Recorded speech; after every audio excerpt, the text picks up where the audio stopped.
देखिए, आज हम ये बात कर रहे हैं कि छोटे छोटे उपायों से, सरल तरीकों से आप चंद्रमा को कैसे मजबूत बना सकते हैं। लेकिन आखिर चंद्रमा को मजबूत करना ही क्यों है? चंद्रमा हमारे जीवन के लिए कितना महत्वपूर्ण है और ये जीवन में किस तरह की समस्याएं देता है। देखिए, चंद्रमा जो है ये हमारे मन का ग्रह है, हमारे मन को प्रभावित करता है, हमारे सोच और विचार पर असर डालता है।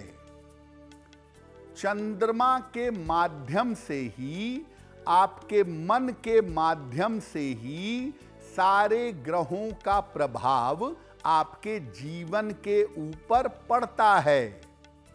अगर चंद्रमा गड़बड़ हो गया कुंडली में या निगेटिव हो गया तो मानसिक और शारीरिक दोनों तरह की समस्या देता है। इसके अलावा हर समय मन में तनाव बनाए रखता है। जिन लोगों को हर समय तनाव रहता हो या जो लोग छोटी छोटी बातों पर परेशान हो जाते हों, ऐसे लोग ये बात समझ लें कि उनका चंद्रमा गड़बड़ होगा, तभी इस तरह का तनाव उनके जीवन में रहता है। देखिए, चंद्रमा अगर गड़बड़ होगा तो सबसे पहली समस्या आपको मन की परेशान करेगी। मन आपका कभी चैन से नहीं रहेगा, आप हमेशा परेशान रहेंगे, हमेशा दुखी रहेंगे, मन की चिंताएं आपको घेरे रखेंगी। तो अगर चंद्रमा की वजह से मन की समस्या है तो क्या उपाय करना चाहिए? रोज सुबह और शाम दोनों समय नमः शिवाय का जप करें। सुबह के समय और शाम के समय नमः शिवाय का रोज जप करें। जल में गुलाब जल डालकर या सुगंध डालकर स्नान करें। तामसिक भोजन, मांस मदिरा का प्रयोग करना बिल्कुल बंद कर दें। और महीने में एक बार पूर्णिमा आती है, पूर्णिमा का उपवास रखें। जलीय आहार ग्रहण करके, लिक्विड ले करके, यानी पूर्णिमा का व्रत रखें। दिन भर केवल जल, नींबू पानी, फलों के रस का सेवन करें और रात को चंद्रमा को अर्घ दें। जिनको छोटी छोटी बातों पर तनाव पालने की आदत हो, ऐसे लोग मोती और चांदी सोच समझ कर धारण करें, क्योंकि मोती और चांदी पहनने से कभी कभी मानसिक समस्याएं बढ़ जाती हैं। देखिए, चंद्रमा जब निगेटिव होता है, नकारात्मक होता है, तो आदमी को क्रोध भी बहुत आता है। आदमी क्रोधी होता है और बार बार उसका मूड ऊपर नीचे होता रहता है। तो अगर चंद्रमा के कारण आपके क्रोध की और मूड की समस्या हमेशा रहती हो तो क्या करेंगे? रोज सवेरे सूर्य भगवान को जल चढ़ाइए। सादा जल, प्लेन वाटर। तेल मसालेदार और गरिष्ठ भोजन, बहुत ज्यादा स्पाइसी खाना, बहुत ज्यादा गरिष्ठ भोजन मत खाएं। रोज रात में सोने के पहले अपने पलंग पर बैठकर पीठ सीधी करके कम से कम 27 बार या 108 बार गायत्री मंत्र का जप करें।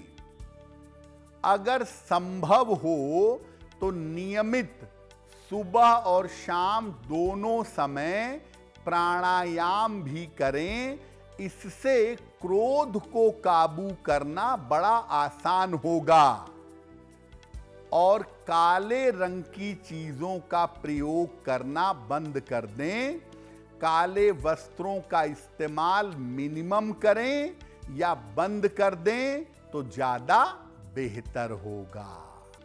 देखिए, वैसे चंद्रमा तो मन को प्रभावित करता है, लेकिन चंद्रमा की वजह से, चंद्रमा की गड़बड़ी की वजह से तनाव का लेवल ज़्यादा होता है। और जब तनाव का लेवल ज़्यादा होता है तो पेट गड़बड़ हो जाता है। तो अगर चंद्रमा कुंडली में गड़बड़ है और उसकी वजह से पेट की समस्या हमेशा बनी रहती है, तो क्या करेंगे?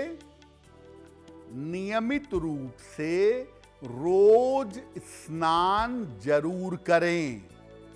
नियमित रूप से स्नान करना आवश्यक है। एक बार में ढेर सारा खाना ना खाएं। भोजन जमीन पर बैठकर या आसन पर बैठकर खाएं तो ज्यादा बेहतर होगा। एक चांदी का कड़ा दाहिनी कलाई में पहने और अगर अपनी माता से लेकर के एक चांदी का कड़ा दाहिनी कलाई में पहने तो बहुत अच्छा होगा। और रोज शाम को चंद्रमा के निकलने के बाद ओम सोम सोमाय नमः, ओम सोम सोमाय नमः, इस मंत्र का रोज शाम को 108 बार जप करें। तो अगर चंद्रमा की वजह से आपके डाइजेशन में, आपके पेट में कोई दिक्कत है तो वो दिक्कत दूर हो जाएगी। देखिए, बहुत सारे ऐसे लोग होते हैं जिनको जीवन में हर समय तनाव होता है। चीज़ें सब ठीक हैं, सब बेहतर हैं, कोई दिक्कत नहीं है, फिर भी हर समय तनाव बना हुआ है। तो अगर चंद्रमा की वजह से हर समय तनाव बना रहता है आपको, तो क्या उपाय करें? रोज सुबह और शाम 108 बार नमः शिवाय का जप करिएगा। अधिक से अधिक जलीय आहार ग्रहण करने का प्रयास करें। नींबू पानी, सामान्य पानी, नारियल पानी अधिक से अधिक पिएं। अपनी नींद जरूर पूरी करें।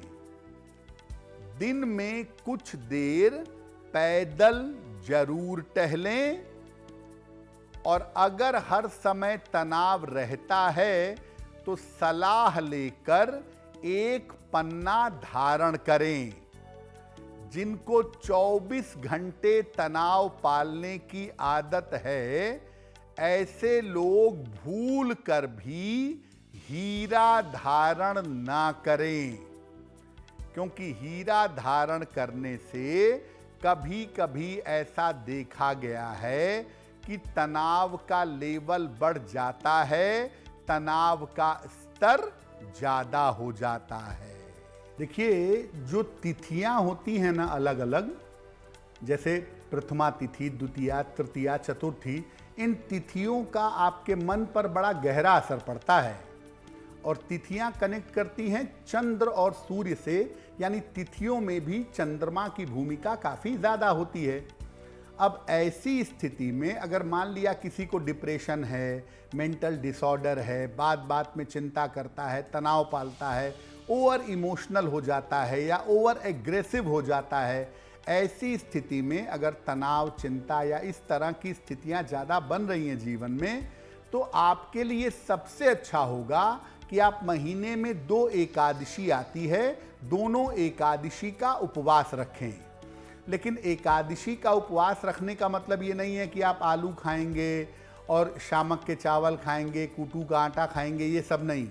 अगर आप एकादशी का उपवास रखते हैं तो निर्जला उपवास रखिए। निर्जला नहीं रख पाते स्वास्थ्य की वजह से तो फलों का रस पीकर, नींबू पानी पीकर, जल पीकर उपवास रखिए। अन्न का सेवन बिल्कुल मत करिए। निरंतर अगर एकादशी का उपवास कृष्ण पक्ष में और शुक्ल पक्ष में रखा जाए तो मन की किसी भी समस्या को दूर किया जा सकता है, साइकोलॉजिकल डिसऑर्डर को ठीक किया जा सकता है, डिप्रेशन को समाप्त किया जा सकता है। तो अगर आप मन की बड़ी सारी समस्याओं से जूझ रहे हैं या मन पर काबू नहीं कर पा रहे हैं, मन के विचारों से, डिप्रेशन से परेशान हैं, तो आप ज़्यादा परेशान मत होइए। महीने में 2 एकादशी आती है, विधि विधान पूर्वक उसका उपवास रखिए। और जब एकादशी का उपवास रखेंगे तो उस दिन या तो भगवान विष्णु की ज़्यादा से ज़्यादा पूजा करेंगे, या तो जिस भी देवी देवता में या जिस भी गुरु में आपकी सर्वाधिक श्रद्धा है उनकी पूजा उपासना प्रार्थना करेंगे तो आपको लाभ होगा। अगर आप मुझसे जुड़ करके अपनी समस्याओं का समाधान चाहते हैं और चाहते हैं कि आपकी समस्याओं को ज्योतिष के माध्यम से सुलझाया जाए तो आप हमसे संपर्क कर सकते हैं, जुड़ सकते हैं एस्ट्रो तक पर।